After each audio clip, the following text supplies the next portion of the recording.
Hello and welcome to Let's Talk Sports preview of WWE's Money in the Bank pay-per-view, the first pay-per-view since WrestleMania, and well, it's a nice way to start off the new storylines, including who's going to be the men's and the women's Money in the Bank holders. Of course, last year it was Braun Strowman and Alexa Bliss. Andrew Pollard here is with me today, and we're going to be talking about through all the matches on the card, including the two ladder matches as well, and we'll be discussing who we think is going to win each one as well.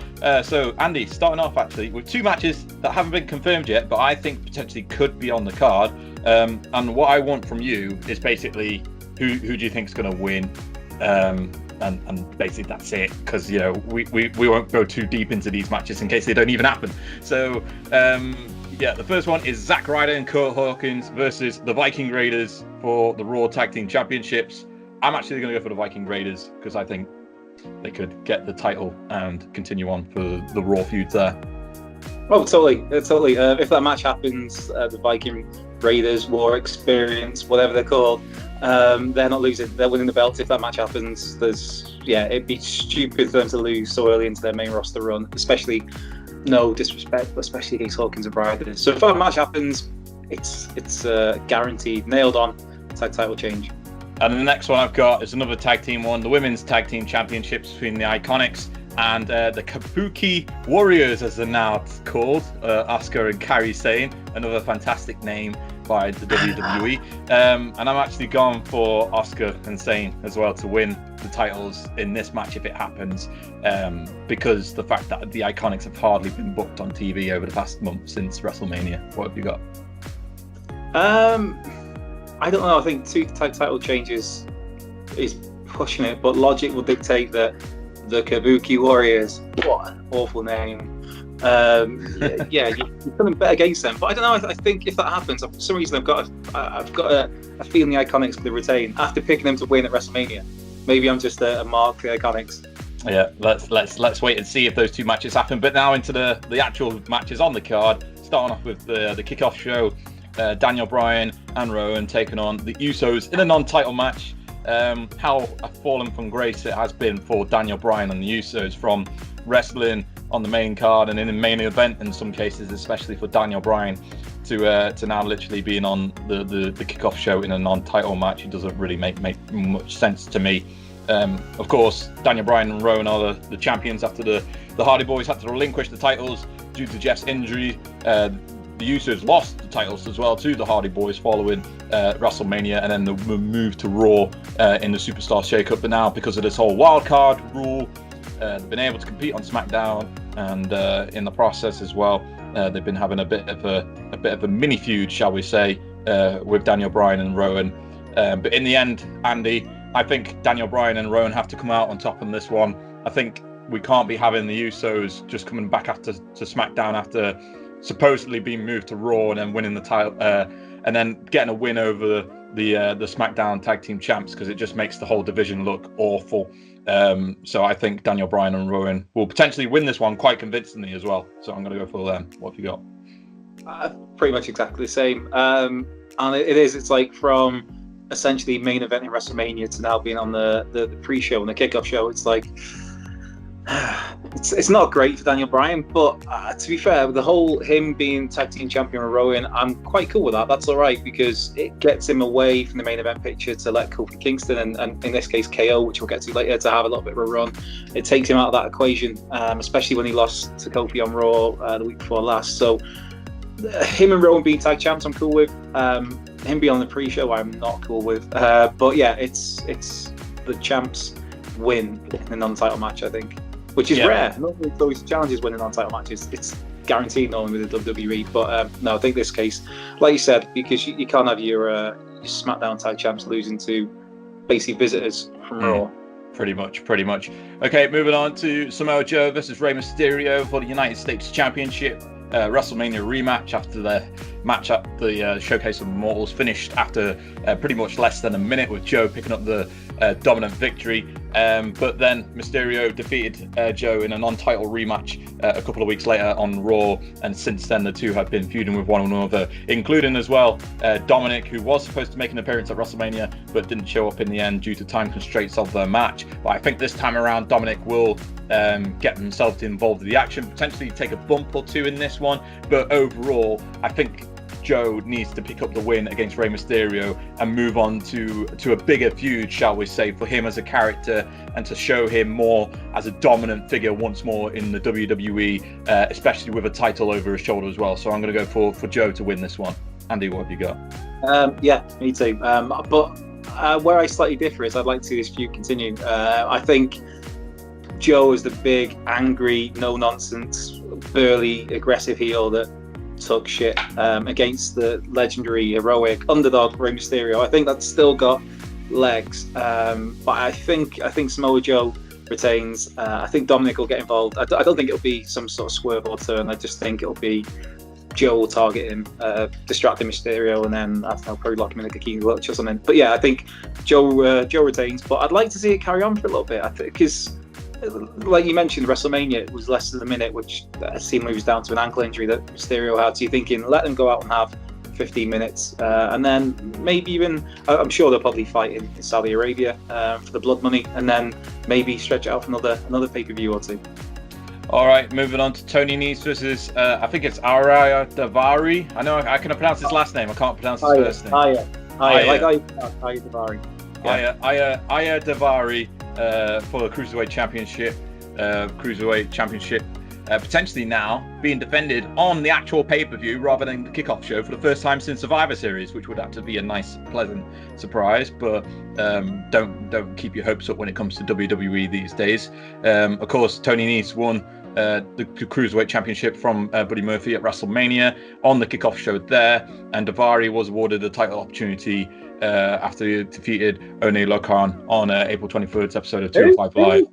One Lokan. What was that? Only Logan. Yeah. I was just saying it quick, so that's probably why it came out that way. But yeah, for me, Andy, it'd be surprising if they take the title off Nese so quickly after winning it at WrestleMania less than a month ago, or just over a month ago now. But stranger things have happened in the WWE as well. So I'm going to go for Nese on this one, but I wouldn't be surprised either if Daivari wins it either. No, it's Tony Nese all the way. It's simple. Buddy Murphy did a great job with the Cruiserweight title, and when the title change did come, it was the right time. Tony Nese happened to be the right guy, so yeah, it'd be silly for him to lose in his first pay-per-view defense. But like you said, you never know with the WWE. But no, I think Tony Nese for the win. All right, The Miz taking on Shane McMahon in a steel cage match. Of course, this feud has been going on for quite some time, probably one of the longest feuds going in the WWE at the moment. They faced each other at WrestleMania, a Falls Count Anywhere match, which was won by Shane. And of course, as well, during that match as well, Shane attacked Miz's dad, and the whole Miz's dad meme was born from that occasion there, with him now looking like he's fighting against The Undertaker and Mark Henry and any other WWE legends you won.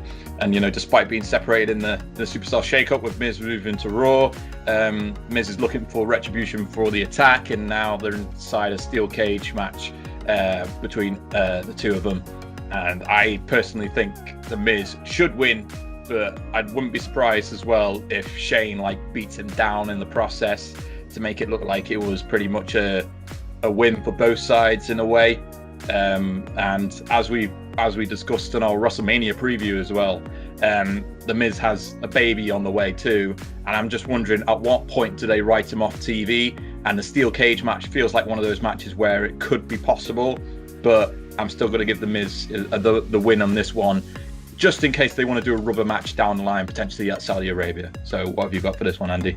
I've got the Miz winning. I thought it'd be WrestleMania he'd get his comeuppance after all the stuff that Shane had done to his old man, to what's his name, George Mizanin. I thought that was going to be the blow off. That was going to be the comeuppance. The dastardly heel gets his comeuppance against the heroic babyface saving his dad. And they didn't do that, and the reason they didn't do that obviously was to extend the feud a bit. But I think the Miz has, even if the feud carries on, the Miz has to win this one. Like you said, if they want to do a rub match, for me, I think this should just be the end of it. Let it go. But obviously Shane's main event talent, so he's got to stay on TV, according to Vince. So Miz is going to win. Whether the feud continues, who knows? Hopefully not. Roman Reigns is going to be taking on Elias. Now both of them as a member of SmackDown after being moved from Monday Night Raw to SmackDown in the Superstar Shake-Up. Of course, Reigns attacking Elias and Vince McMahon on his first night after Vince called Elias the biggest acquisition in SmackDown history. Yeah. It's totally not The Rock or anything like that. No. The following week, Shane decided to defend his father's honor and come in and attack the big dog alongside the Drifter, and they formed an alliance since then. And Elias challenged Reigns to a match of Money in the Bank, which Reigns accepted. This feels like, really, to me, Andy, it feels like it's going to be a start of a longer feud for Reigns moving forward against authority of WWE once more. And I think if he was to win this one, I think, in my opinion, it might only be through disqualification. I think the Miz and Shane match is going to be happening earlier in the night, only for Shane to interfere in this match later on between Roman Reigns and Elias, and we could eventually see this build further up between Reigns and Shane for an eventual match later down the line. So I got Reigns to win this one, but only by disqualification through Shane McMahon interference. What have you got? I've got Roman to win, but I think he'll win clean. But I do think it's clearly probably SummerSlam will have a Roman against Shane O'Mac, which nobody is clamoring to see. And I could even see them going in a sort of, I guess, a new corporation sort of direction with Shane and Elias and the B team. And just, I don't know, I could just see some sort of faction for Roman to go against, where he has to work his way through all these people, which he's already worked his way through to finally get to Shane, like the final bad guy of an old beat 'em up sort of computer game. No, I think Roman gets it clean. I don't think it'll be anything to write home about. I mean, Elias is not, as a character, he's great, but as an in-ring performer, I've yet to be massively impressed by him. Roman, there's no doubt, is clearly talented in the ring, but yeah, I think Roman will win in a match that'll probably be about 8 minutes, or they'll probably go 15 minutes just because it's Roman. All right, one of two matches now for Becky Lynch. First one I've got on my list is against Lacey Evans for the Raw Women's Championship on the line. Of course, Lynch won both Raw and SmackDown Women's titles at WrestleMania after beating Ronda Rousey and Charlotte Flair in the triple threat match of the main event. And now her feud against Lacey Evans seems to have picked up out of nowhere, really, just because of Lacey Evans walking down an aisle and then Becky Lynch, getting in her face. And now, that's how feuds kick off these days in WWE, Andy. Just a slap in the face is all it takes for you to put your title on the line against someone. It's great stuff. It's great stuff. If somebody did that to Stone Cold Steve Austin back in the day, he'd have took it personally and given him a title shot. The Rock could have done the same. It's 101. It's basic. It's been overplayed, but yeah, she's a fighting babyface. Grr. Yeah, but Lacey Evans, did legitimately, so to speak, won her spot in the match after beating Natalya in a number one contenders match.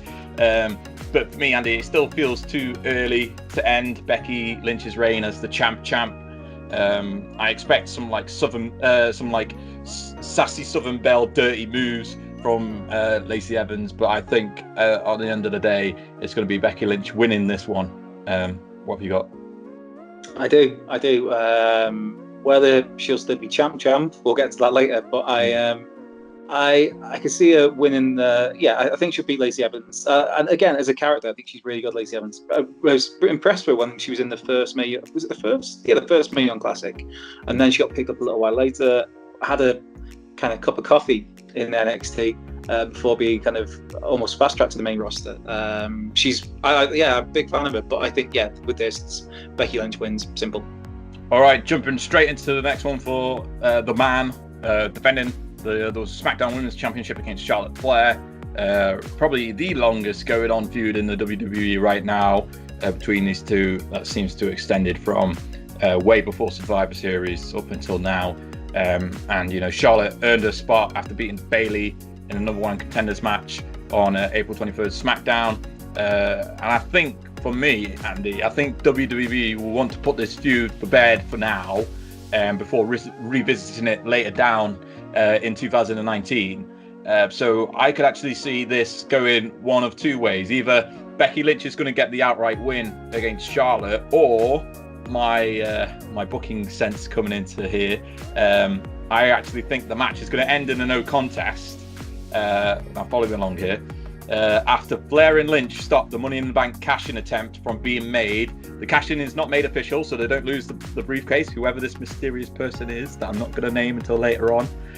But because it's drawn the line underneath their feud, I think they go their separate ways. Becky still stays the champ, but Charlotte has a feud with this mysterious person that won the women's Money in the Bank ladder match earlier in the night.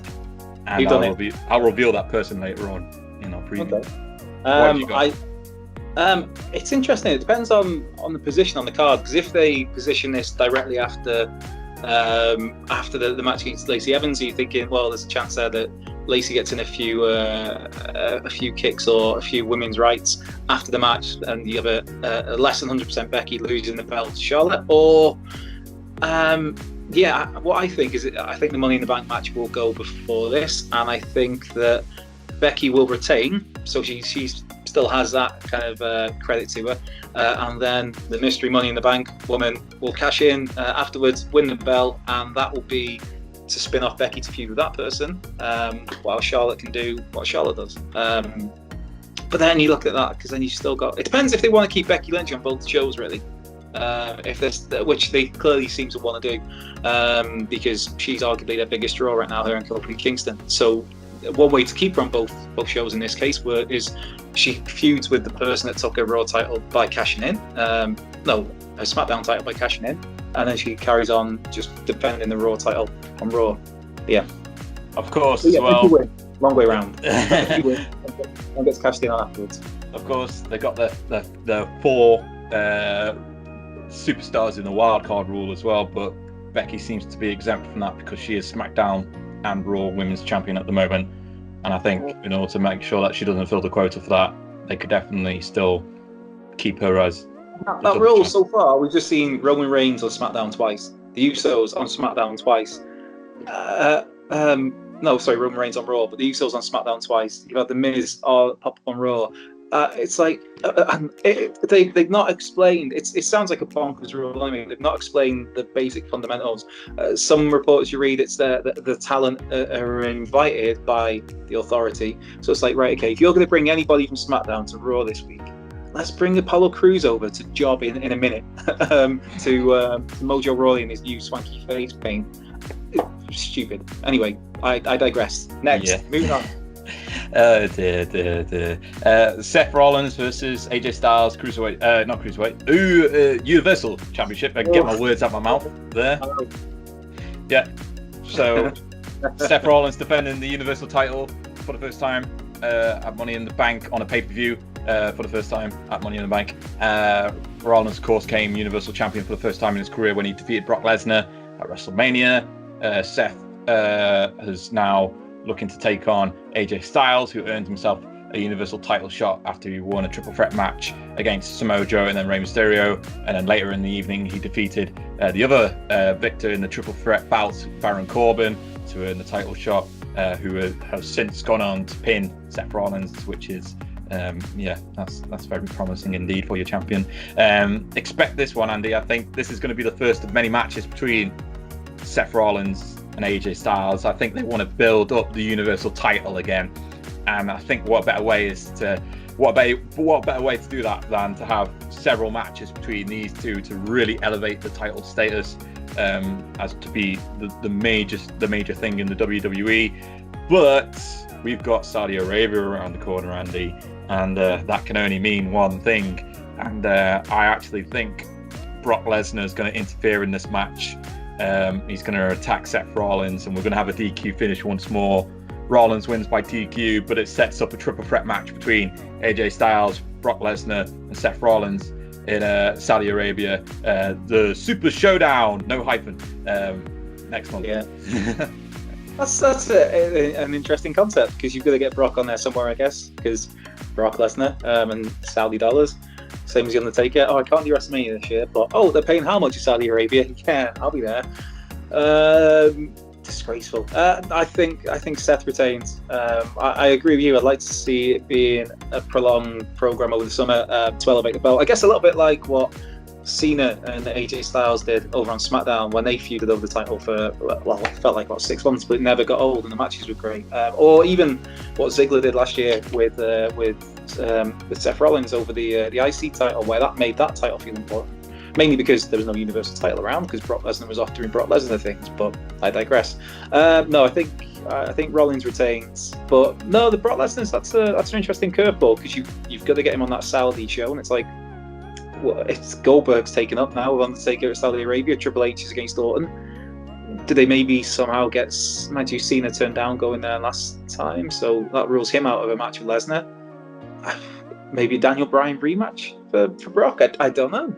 Daniel Bryan doesn't want to go there because of the whole Saudi laws and things like that, and the way that they treated Sami Zayn, who's another person that's probably not going to be going. Yeah, so it's fair. It's a concept to bring in Brock, but I could easily see it not happening, and then still having Seth Rollins versus Brock for the title in Saudi Arabia, just to write it off, really.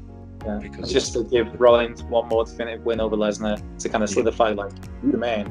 Yeah. I think Rollins retains anyway. I think at Money in the Bank, but I don't know. There's lots of possibilities with this. Where you take it going after this, because you could argue that maybe AJ's shown slight heel tendencies. I don't think there's any turn happening anytime soon, but that's one way you can take it down the line. But I think this is mainly about Seth Rollins as a champ, as the man, although that's his missus now is the man.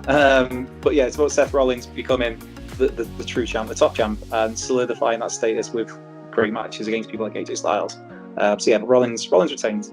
Okay, top title on SmackDown at the moment is WWE Championship, and Kofi Kingston, the current champ, defending it against Kevin Owens at Money in the Bank. Of course, Kofi Kingston had that fantastic win at WrestleMania against Daniel Bryan to obtain the title, shall I say. And now we've got this whole KO situation feud where KO decided that he wanted to be a New Day member for a week. That quickly turned, sour. Big O, honorary member of the New Day for a week, quickly turned on Kofi Kingston and Xavier Woods. Now it looks like the two are going to be fighting at Money in the Bank, and originally, Andy, I thought Kevin Owens may be able to pick up the win in this one to give Kofi the reason to battle and fight up once more, for the crowd to get even further behind him, to become champion once again if KO's laundering about with the championship over his shoulder. But WWE just mentioned last week as well that Kofi is going to be returning to Ghana at the end of the month for the first time since like 1993 or something like that. And I'm just thinking, you can't send him back to Ghana without the WWE Championship, because that just simply doesn't make sense from a PR standpoint. So I think Kofi Kingston is going to be retaining on the night, but I think this isn't the end for Kevin Owens in the main event scene on SmackDown. I think we're going to see this continue going on for a few more months, shall we say, and see it develop further and truly establish Kofi as the champion. What have you got? I think Kofi retains, and it'll definitely carry on, because if you look past KO on the heel side of things, it's like, well, they're a little bit light really on SmackDown at the moment. The only one I could see is Randy Orton, but that's about it.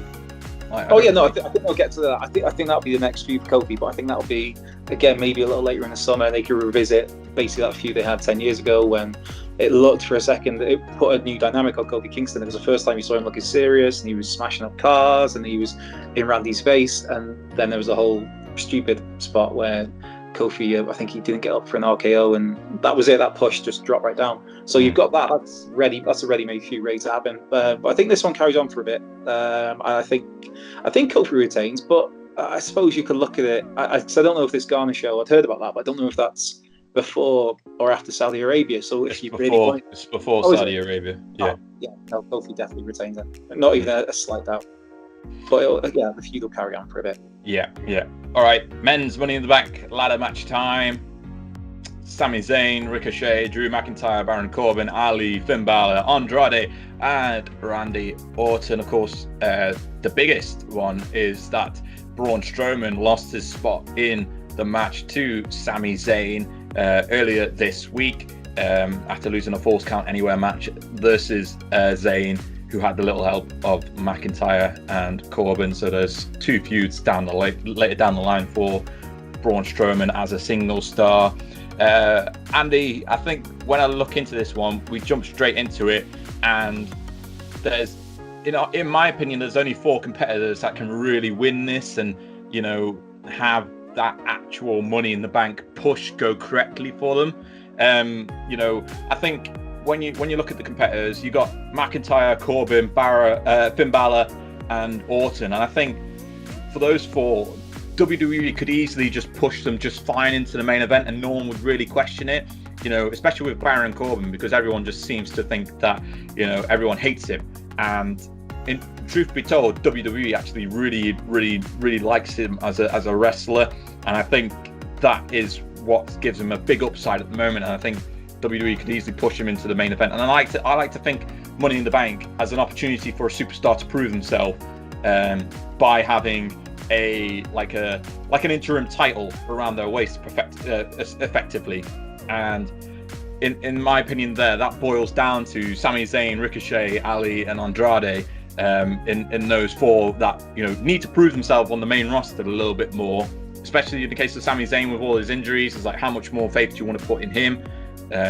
Ricochet, newcomer to the roster. Ali making a jump from Cruiserweight to the main roster. Can he perform on the main stage? We've seen it already. Can he go one further? And Andrade is the one that they want to be the next big Latino star, but it hasn't worked sometimes for other Latino stars in the past. So I watching Raw and SmackDown this week and how Ricochet's been performing as well, I don't think it's going to be him, because WWE usually sets it up. The person that holds the title at the end, like Ricochet did on SmackDown, doesn't usually go on to win at the pay-per-view. And I think WWE is going down the line of looking to push their next big Latino star, and I think Andrade is going to win with a little help of Zelina Vega coming in, because she did that.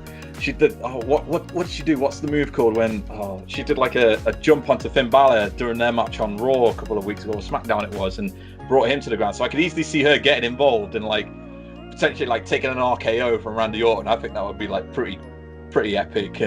But then Andrade comes in and does gets one on Orton and climbs to the top of the ladder and gets the gets the contract. So I'm going to go for Andrade to win the match in the contract. I don't think there's any way at all that Zelina Vega they're going to let Zelina Vega get hit with an RKO. It would be brilliant, but I know obviously they had Nia Jax get involved physically with the men earlier this year, but Nia Jax looks like she's a girl that can handle herself, whereas Zelina Vega, she's tiny, even by the ladies' standards. She's the smallest of them, the female division. But no, I think I can't look past 2. I've got it down to is Andrade or Drew on Raw, Drew McIntyre. But yeah, I think with Drew, you don't necessarily need for him to win Money in the Bank for him to be seen as the next challenger to Rollins. Maybe once this AJ Styles feud is gone, or even if AJ ends up getting a belt again, he seems like the next in line to go up against the next babyface.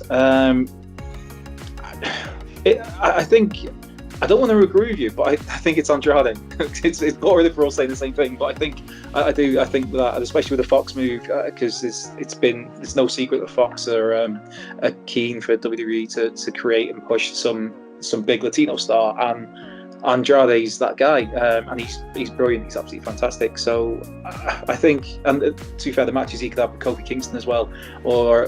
I don't think he's one of those guys where I've not seen him have a bad match. Even when he's in NXT, in the early days of NXT, when his character wasn't quite there, but the matches were still always great. But no, I think I can't really look past Andrade really on this one. Just look at the names. It's maybe Orton if you wanted to go that route to get into Kofi, but again, that's something you don't need. Randy Orton doesn't need to win Money in the Bank to have a feud with Kofi Kingston. That's already written in stone, sort of thing. You can go back to.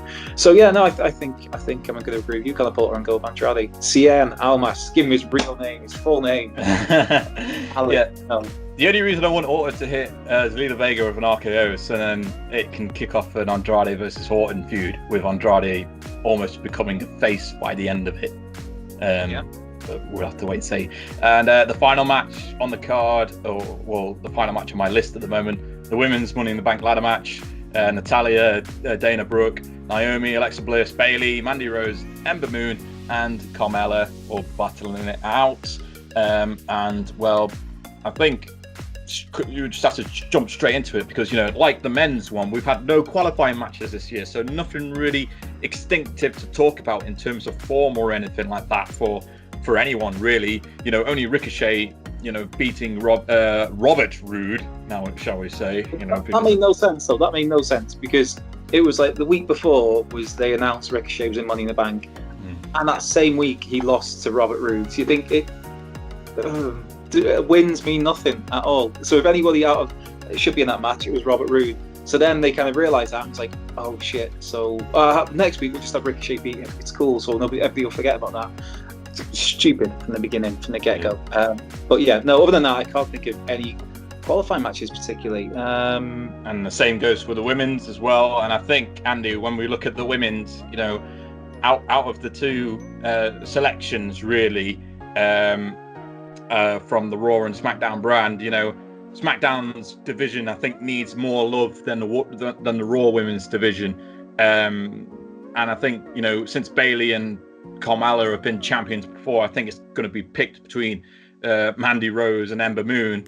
And out of the two, I think it looks like Mandy Rose is going to be involved in a feud with the Kabuki Warriors, or whatever you want to call them, later down the line, for the women's tag team titles, and Paige and her team there. So therefore, I think Ember Moon is finally going to be given something to shout about on the main roster as a result, and pick up the women's Money in the Bank contract. And then we'll see her get her push almost immediately straight away, with her running down the ramp as Becky Lynch and Charlotte are battling it out, only for a cash-in to not be made official. But then it kicks off a big feud for her against Charlotte, and Charlotte can put her over before she goes eventually to cash in against probably Becky later down the line. I mean, that's how I imagine it in my hand, Andy, and I hope it goes that way. So yeah, I got Ember Moon to win the Money in the Bank contract. What have you got? Mandy Rose. Yeah. I don't think the whole Kabuki Warriors. It's nothing against any of the Raw women in this match, but Natalya's been a champ before. Dana Brooke would be the surprise wild card if she does win it. Let's put it that way, because her spot was supposed to be to go into Sasha Banks apparently before she went AWOL. Naomi's been a champ before, and Bliss has been a champ before, and I think you could easily see Natalya, Naomi and Bliss easily being booked into a championship match and no one would bat an eyelid, whereas I think Ember Moon has to earn her way up, and I think this kind of bypasses it, but also gives her an opportunity to show herself a bit more on TV. So that's why I've gone for Ember Moon. But I think the same could be applied for Mandy Rose as well, especially if she ends up separating herself from Sonya Deville. Yeah, no, I totally agree with that. I'm a big fan of Ember Moon and Mandy Rose as well. I don't know. You're kind of getting me to doubt myself now, because I'm thinking you don't have to. It's not always about creating that new champ, that new star, I guess, because you look at Edge won it twice back to back, CM Punk won it twice back to back after being world champs, John Cena won it, Randy Orton won it. It's like big names. I think Ambrose was Ambrose already a champ when he won it? But either way, as in there is that formula to go to. But no, I think in this one it is going to be Mandy Rose. Just because you can tell every time Vince McMahon looks at her, sees her on TV, he's just like drooling, salivating, like this is what a star should look like, because he has his image in his head, obviously. Same with Lacey Evans. She's very talented as well, and she plays her role perfectly. But you can see why she's in the spot she is, because Vince loves the strong, tan, blonde, pretty lady, and Mandy Rose falls into that, and she's great at that heel character. Whether she stays a heel much longer, I don't know, depending on how it seems like an inevitable split with her and Sonya Deville. And this could be one way of furthering that split, is in jealousy, because you've got like one ring to rule them all, but it's the Money in the Bank briefcase. So I think Mandy Rose gets it, and I wouldn't be surprised if maybe she, like I said before, if she cashes in on the night, in a way. Just I don't know. I'm second guessing myself now, but I think Mandy Rose wins, whether she cashes in on the night or not. I'm not too sure now, but yeah, I think Mandy Rose gets it. All right, last thing, Andy, before we sign off, it's a bit of a surprise and a bit of an unsuspected one, maybe, shall we say. Bray Wyatt, do we finally get to see him live in person in the WWE once more as this new character with this new fantastic mask as well? Do we see him at Money in the Bank? The Tom Savini mask. No, I don't want to see him anyway. I don't want to see him, and that's not because I don't like. I think that's been probably the best thing on Raw, at least anyway, over the last few weeks, has been the vignettes he's been doing. I think it's too soon. I think you need to let it breathe a bit more. Not just a case of, you've had a really good reaction this 1 week, let's put it straight onto TV, onto pay-per-view. Well, not really pay-per-view, the WWE Network. I think you let it breathe a little bit. You keep teasing over the next few weeks, and maybe even hold off a month, I'd say. But yeah, I'm in no rush to see it on TV. I think it's great what they're doing with it. It's fascinating. It's interesting. It gets you think about where they're going with this, which is good. So you don't want to see him just blow their load straight away on Money in the Bank. I'd say keep it going, keep it slow, build it properly. All right, I think we could potentially see him. I think as well that he's going to get involved with either Finn Balor in the Money in the Bank ladder match and stop him from winning, or he's going to get himself involved with Samoa Joe, and we start seeing a feud between either Bray Wyatt and Finn Balor, or Bray Wyatt and Samoa Joe. I think those two could be excellent feuds moving forward. The previous Vince Ferrari Money in the Bank matches, he cost Roman 1 year, wasn't it? Where he just appeared and dropped Roman, and he's got his previous with Finn Balor, where it's going to be Sister Abigail, and he went all weird with the shit TV effects against Finn Balor. He went all pumpkin head, and then the match never happened because they were all ill. The mumps, wasn't it? Yeah. Yeah, and instead we got AJ Styles and Finn Balor, which I was far happier with. But yeah, we'll have to wait and see. So what are your own predictions for the Money in the Bank pay-per-view? Who's going to win the men's and the women's Money in the Bank ladder matches? Let us know in the comment section below.